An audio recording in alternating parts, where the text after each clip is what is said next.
Olá, alunos! A primeira questão que eu vou mostrar aqui agora é sobre carga térmica de climatização, né? O que é carga térmica, na verdade? Carga térmica é uma taxa de calor ou de energia que deve ser adicionada ou removida, veja aqui, faltou adicionado, já acrescentei aqui, de um ambiente para manter as condições apropriadas de conforto térmico, né? E essas condições, obviamente, aí depende muito dos ocupantes, né? Porque conforto térmico é uma condição subjetiva, mas os estudos mostram que fica da casa de 24 a 26 graus Celsius é uma boa condição de conforto térmico. A segunda questão é quais são as parcelas de carga térmica, onde é que tem carga térmica, né? Bom, a gente pode dizer que pode ter condução pelas paredes, pelo piso, pela cobertura, pelos vidros, né?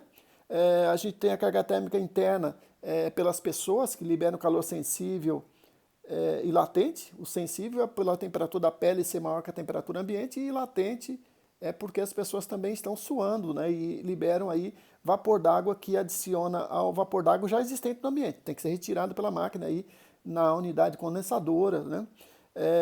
Equipamentos, iluminação, né, isso aí depende muito do ambiente. Tem lugar que tem muita carga térmica sensível, por exemplo, sala de computação na área de telecom, e isso aí tem que ser considerado.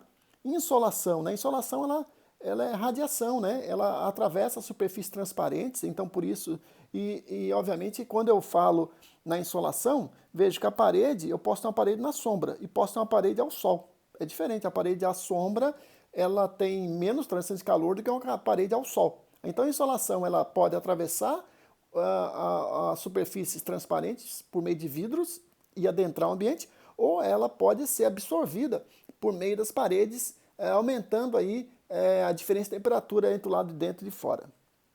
E também tem um ar externo para renovação. Esse ar externo é fundamental, né? A gente tem uma taxa normalmente de 27 metros cúbicos de ar por hora por pessoa.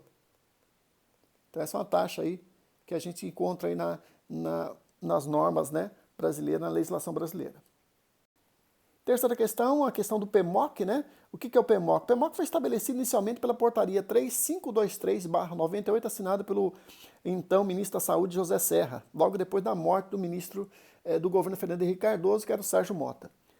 Agora, no ano 2018, olha, a gente tem uma lei assinada bem no início de janeiro, 4 de janeiro de 2018, que é a Lei 13.589. E ela exige 27 metros cúbicos por hora de ar novinho, de renovação, para diluir e eliminar contaminantes, né? Então veja aí que esse valor de 27 aqui, pessoal, ele foi flexibilizado por uma portaria, uma resolução 9 de 2003 da Anvisa, que diz o seguinte: quando eu tenho um ambiente com uma alta rotatividade, por exemplo, uma loja, a pessoa entra na loja lá, às vezes fica 15 minutos, meia hora, mas ela não fica lá 8 horas trabalhando. Então aí a gente pode reduzir a renovação de ar para 17 metros cúbicos por hora por pessoa.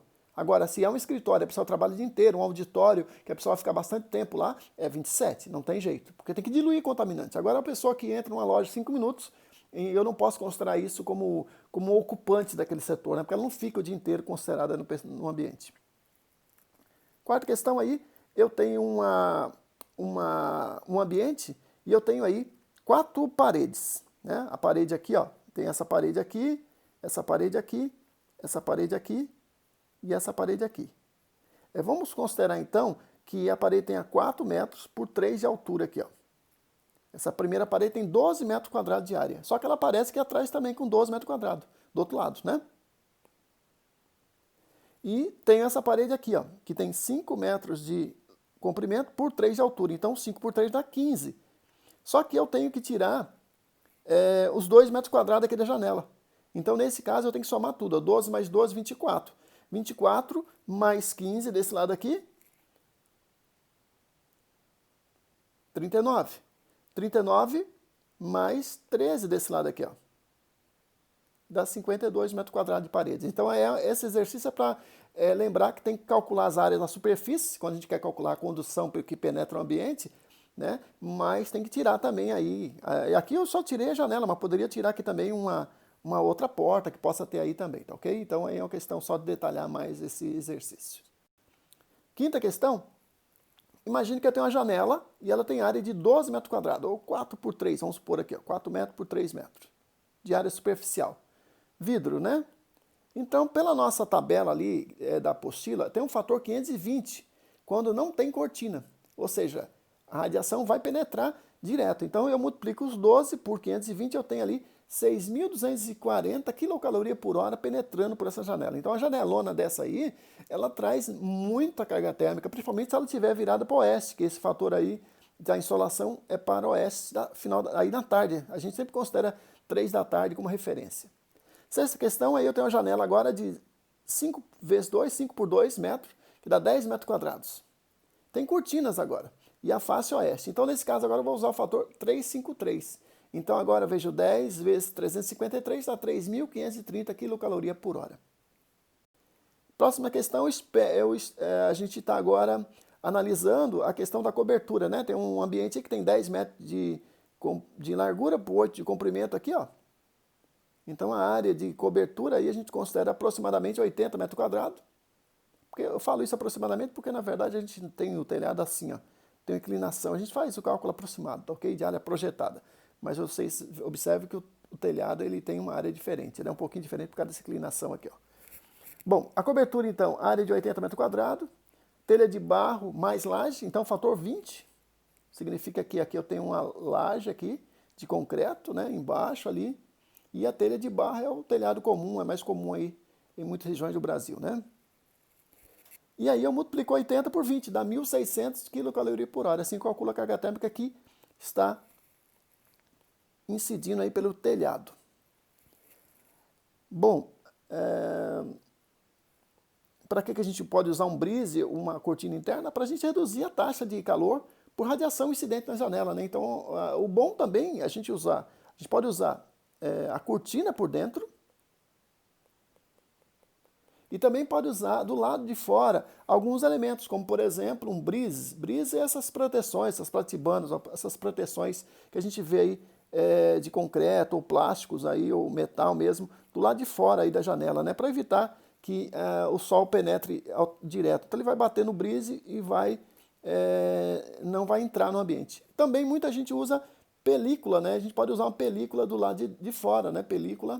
Uma película prateada, né? Instala geralmente no lado de dentro, mas a película também vai contribuir para que parte do calor que chegue, ela seja refletida. Bom, nona questão, orientação solar. É muito importante entender a rosa dos ventos, né? Sabe que o norte, sul, leste, oeste, né? E aí às vezes a gente encontra na literatura aí o W, né? Ok? E aqui o E também, né? Porque aí está em inglês, né? O sul e o norte está correto. O sol da tarde incide no norte e no oeste. Normalmente no hemisfério sul é assim. Quando a gente está lá no hemisfério norte, é o contrário. Lá o sol vai incidir sempre na face sul e oeste à tarde. Lembrando que quando a pessoa está perdida aqui no hemisfério sul, se ela olhar ali as árvores, né, ela vai ver que o limo vai nascer na face sul, porque é onde não pega sol, né? Então aí a gente precisa definir, quando a gente faz cálculo da carga térmica, quais são as paredes, as faces, as superfícies que estão ao sol e aquelas que estão à sombra. Isso é muito importante. E aí vejam a conversão, né? 7.000 quilocalorias por hora, a gente vai converter. Ó, lembrando assim, ó, 1 quilocaloria é igual a 4,186 kJ. Uma hora tem 3.600 segundos. Logo, a gente faz a seguinte conta. Ó, quando eu tenho quilocaloria por hora, eu multiplicando por 4, né, eu tenho BTU por hora. Tá ok? Então veja, se eu multiplicar agora aqui, ó, por 1,16, eu tenho quilowatts. Então vejam que eu tenho essas regrinhas aí. Lembrando que 1 TR é igual a 3.517 watts ou 3,517 kW. Né? Então vejam aí que 28.000 BTU por hora é a mesma coisa que 8.139 watts, que é a mesma coisa que 2,3 TR. É isso, espero que tenham compreendido e até a próxima aula.